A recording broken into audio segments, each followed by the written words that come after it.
Hi, everyone, ladies and gentlemen. I am pleased to bring on my next guest into this 5-minute MicroSaaS show. He is James Brooks from UK. I know it's a bad time to be an Indian cricket fan, but it pretty much sums up everything for me.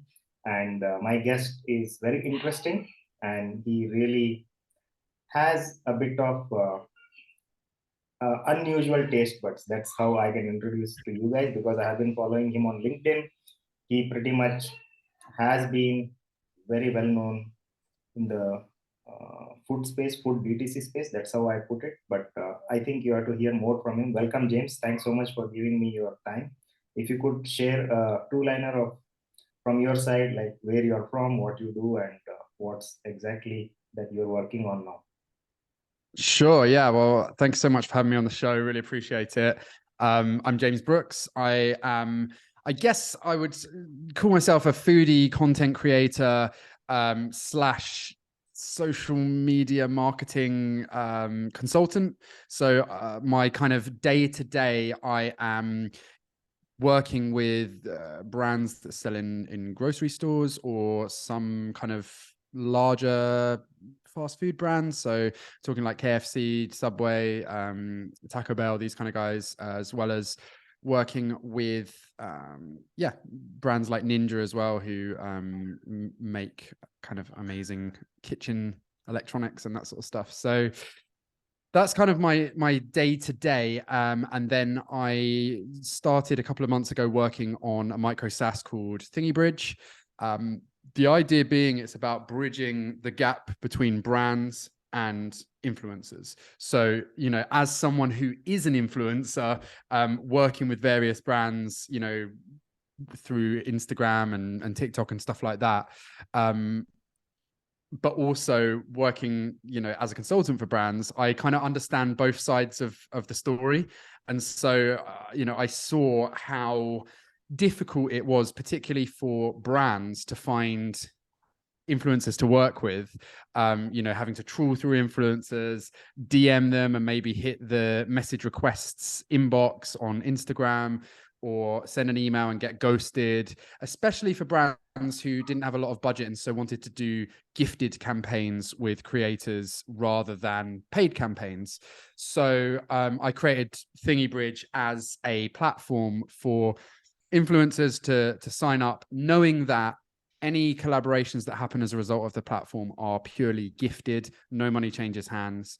And for brands to actually connect with those creators and know that when they're reaching out to creators, they are reaching out to people who are open to gifted collaborations.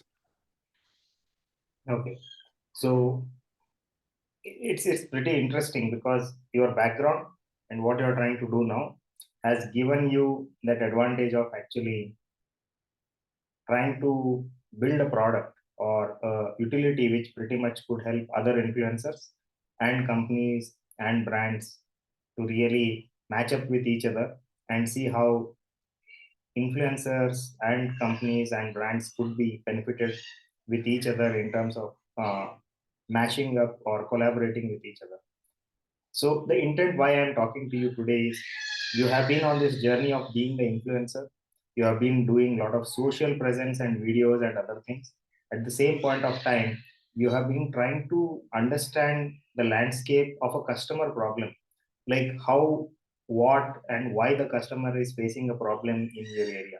So my entire intent of this discussion is to understand how a customer exploration process happens and how a person with this background could explore a customer problem statement and then start building something called as thingy bridge. So if you could just walk me through the problem statement, problem exploration, customer persona, baselining, and putting them under a particular category, making a niche out of it, and attempting to really build a product around it. Yeah, I mean, I guess that for me, ThingyBridge almost was a kind of scratching my own itch kind of situation, in that, my agency would sometimes have to source creators. And also I would see a lot of my clients perhaps in-house try and source creators, because you've got to understand that like in this moment in time as well, a lot of food brands, you know, however large, have been hit financially. You know, in the last 12 months, we've seen ingredients costs and fuel costs and stuff go up. So marketing budgets have been cut across the board. So it means that actually a lot of my clients, you know, social media managers or small business owners or, you know, marketing directors are having to work with less budgets, having to take more things in-house. So I'm like, gosh, this influencer outreach, it really is time consuming. Like you spend a lot of time trying to find creators, trying to message them, trying to convince them to do a gifted campaign. And I'm just thinking like, how can I bring these folks together so that it takes away a lot of the time and the stress from it. And you know, it's even little things as well, like we take the friction out of it by, when a creator signs up, we take their mailing address, so that as soon as they accept a collaboration, the brand doesn't even need to ask for their address. They just get sent it automatically. And it's things like that that just make the whole thing a lot smoother. So yeah, I don't know if that really answers your question, but it's, you know, it's one of those things where I was really fortunate in that I'm already in an industry where I work very closely with my clients. And so, you know, if you just watch and see the things that are time consuming and the things that people find frustrating but know are really, really important, you know, you might find a really interesting MicroSaaS opportunity there. And, you know, for me, I'm all about, like, I'm definitely not a perfectionist when it comes to like shipping stuff. I like to, you know, I like to ship things fast. So with ThingyBridge, you know, I'm not a coder. I did it all no code, and I shipped it very quickly and very, you know, a very simple MVP. And then I'm adding features to it as I'm getting asked for them. You know, if I get asked for a feature multiple times, then it's like, right, I'll add that to the list and add it on. So yeah, you can save a lot of time and heartache kind of doing things that way. So yeah, I like to be very sort of agile in that sense. Yeah, how did you arrive at the right persona to whom you want to really cater it? I mean, like you might think like this is the problem, this is the customer, but when you started doing it, definitely there would have been that point where you understood, okay, I was wrong, or I'm really right. Let me go all in and try to really build around it and solve the problem. Yeah, I mean, with the persona, it was really easy because it was like people that, you know, really I'm selling this to people who, the kind of people I deal with anyway. So either they are the owner of a small brand, or they work in social, you know, they are a decision maker in social media or marketing within a larger organization. And they're responsible for social media marketing and influencers and that sort of thing. So it was like, it was very easy for me because I deal with these sorts of people every single day. So I was kind of really fortunate in that sense. But you know, that massively helps you when you're building a MicroSaaS because you've already got that network in place. You know, it's people, you know, actually my first few customers were people who had already been customers of my agency before, but had to stop working with us because their budgets were cut and they couldn't afford us anymore. But now I'm able to offer them a solution where they can sort of do it in-house, but in a more efficient way. And so they've become my customers again. And okay, they're not spending what they were before, but they're spending more than zero now, which is amazing. So it clearly shows a point like you had an audience and then you introduced a utility or tool to them, and then you started building on top of it. So that helped Absolutely. you to really gain that mileage, as well as it gave you the tailwind to really push whatever you are trying to solve as a problem, and then build an audience and customer set for it. Exactly. And I think that that's a great place to start. You know, I see a lot of, obviously I'm really active on Twitter, you know, in the sort of like MicroSaaS, indie hacker, no code, kind of building public communities. And, you know, I see a lot of folks who they just stick to Twitter and they're just like, oh yeah, I'll build a product that's, you know, hashtag build in public on Twitter. And it's like, that's all well and good, but you're only going to reach a certain audience and a certain type of person there. Whereas actually, like, I think doing B2B SaaS and actually solving B2B problems outside of that sort of bubble is where the money and the opportunities really are at. And so I think that, you know, for small MicroSaaS founders, like, it's a really good idea to look at, well, what have I got in my hand already? What niches am I already knowledgeable about? What areas do I already have a network? You know, if you want to build something successful, then that's like the best place to start. Got it. So, food or your industry is ever changing, and every new brand gets introduced into the market, and you can't really work with everyone. So, how do you strategize uh, what you want as a person who is building this tool? How do you go about actually speaking to different customer sets? What is the path you take? If you could share that one liner, it would be useful for any learner. In terms of sort of prospecting, in terms of trying to not attack everyone and only pick who really. I see. Yeah. I see. Yeah. So, well, to start off with, I focused on food and beverage just because that is an area I know. That's my network on LinkedIn. It's people who work in marketing or own food and beverage brands. So that's been my starting point. But what's been really interesting is I've now gone into other areas. So like I've been picked up by like a couple of beauty brands, like big beauty brands in the UK who sell makeup. And so I'm like, okay, that's an interesting area, and that you can kind of springboard because you can go, well, I'm working with, you know, this big beauty brand, and that makes other beauty brands think, oh, maybe we should be working with them.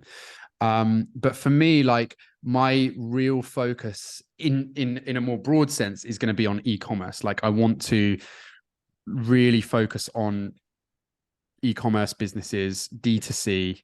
And so that's going to be my sort of my thing the next few months, is like, how do I reach the owners of small e-commerce companies and the marketing folks in larger e-commerce companies. And actually, like, the vertical doesn't necessarily matter, because the way that e-commerce is going, it's all about influencers.